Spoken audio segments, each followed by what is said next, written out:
It's a willingness to sacrifice. Am I the most disciplined person in the world? No. Am I the most meticulous person in the world, like some people would believe? No, I'm meticulous enough and I'm disciplined enough, but I also know how to let go and relax or whatever, and sometimes I may not be as disciplined as I should be. But I think the key thing is that the bottom line is everything to me. And whatever the bottom line requires is what I'm going to do. If the bottom line requires an excessive level of discipline, I'm going to do it.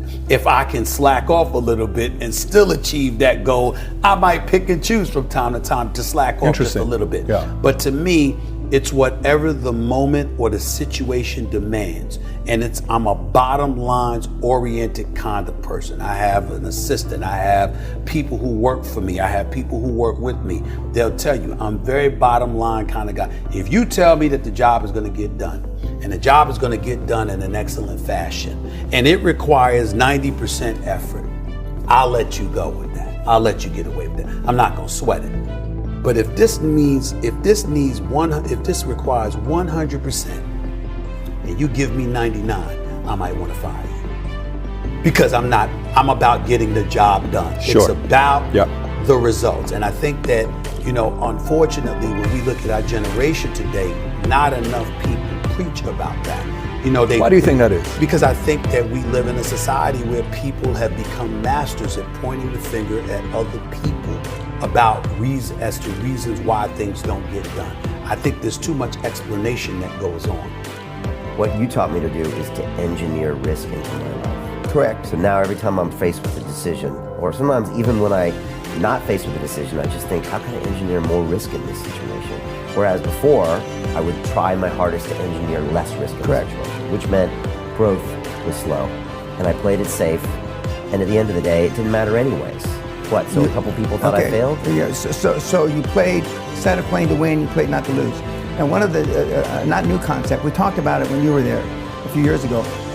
When you start a business from zero, your first 50,000 in revenue is geometric.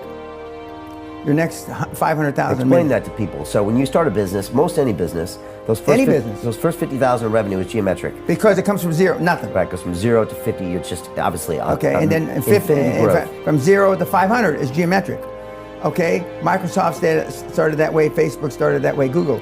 But then what people start doing is they start playing, instead of to win, they play not to lose, and they start not doing the same things that got them the first geometric growth.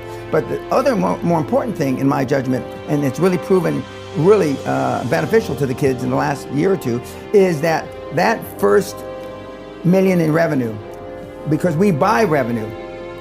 It's easier to buy revenue than create it. That revenue that has $1 million now, we don't know how much he spent or they spent to create that million. So when banks see that, you're de-risking the commercial debt. You're de-risking because you're having cash flow, free cash flow that covers debt service based on somebody else. It may have taken them 25 years to get $1 million in revenue. And you're buying it in a week, a month. It's always great to let the other person talk. Let them talk. Let them just keep talking. Throw out a word that gets them a little bit, and they'll talk more. And as he's talking, you can kind of figure out his mentality, his personality, what you can get out of him, what you can't get out of him. And it helped me a lot in negotiating deals later on. And sometimes you may be the smartest person in the room, and you don't want anybody to know that. You just want to keep quiet like you don't know anything. Let them think they're smarter than you. And there's other times when you're not the smartest person in the room, but you want people to think you are. So you have to learn how to have that skill. I learned when I sat back and reflected on the mistakes that I had made in my career at the time.